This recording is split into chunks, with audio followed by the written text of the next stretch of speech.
So Pascal's triangle is really fascinating number pattern. Hi, I've been a math and science teacher for 20 years, and I'm here to make science and math more engaging and fun for everyone involved. For the helpers, for the students, for the teachers. If you have something that you're working on that's just not clicking in class, send me a comment so I can add it to the list for Thursday, or reach out. We can even do just a one-off tutoring session, okay? So check my rates, do all of that, click the link and do the stuff. This pattern, you start with 1 on the top.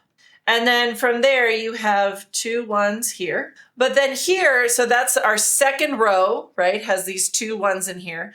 And then what happens is these 2 1s add together to make 2. And then you have a 1 on this side and a 1 on this side. And then you've got 2 plus 1 is 3. 2 plus 1 is 3. And you have 1s on the outer sides again. Okay, so the 1s are going to continue all the way out. And then here we just kind of keep adding in. So 3 and 3 is 6. 3 and 1 is 4. 3 and 1 is 4. And then the 1s go on the outside. Okay, and we just kind of keep going. So 4 and 1 is 5. 6 and 4 is 10.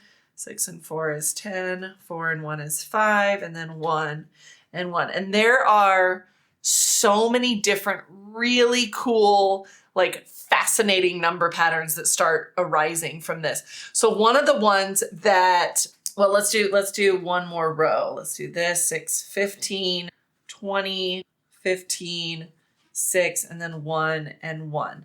So if you notice, we've got 1s that go all the way down this side. This diagonal here, we've got 1, 2, 3, 4, 5, 6. Okay, so we've got counting numbers here. Now we've got 1, 3, 6, 10, 15. We've got 1, 4, 10, 20. There's all sorts of different patterns, 1, 5, 15, right? Moving on and on and on. But another thing, if you look at the sum, we've got, so this row it adds up to 1. This row adds up to 2.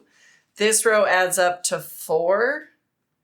And then to 8. And then let's see, 10, 15, 16. So what's happening is each of these, it's doubling. So we've got 1, 2, 4, 8, 16, 32, 64. So this is really, really cool. It's just this amazing different thing that you've got, right? You've got these powers of 2. Now another thing that you sometimes see is you've got the powers of 11 also. So like 11 to the 0 power is 1. 11 to the 1 power is 11. 11 squared is 121. 11 cubed is 1331. 11 to the 4th is 14641. So these are all things that one of the things that we had talked about before was like how you can figure out like the 11 times tables, right? And like you take the numbers and then you add them into the middle, right? And so that still does, you have to kind of play around with it a little bit here once you get into the larger numbers, but there are ways to look at like how they overlap and all of that.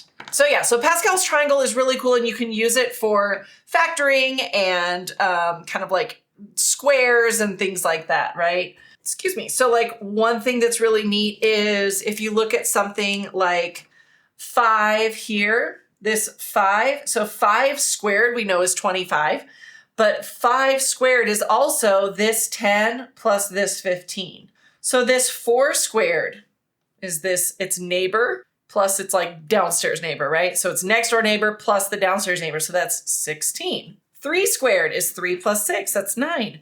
2 squared is 1 plus 3, it's 4. It's really remarkable how many patterns are just from this one triangle, right? And so you've got, you've also got like the Fibonacci sequence, right? So you've got like, you kind of look at these, right? You can do sort of like going up and around. So 1, 1 and 2, 1 and 2 is 3, 3 and 1 is, right? On and on and on and on and on. So there's all these different sequences that just kind of appear in the Pascal's triangle. It's pretty cool. And that's mathed up.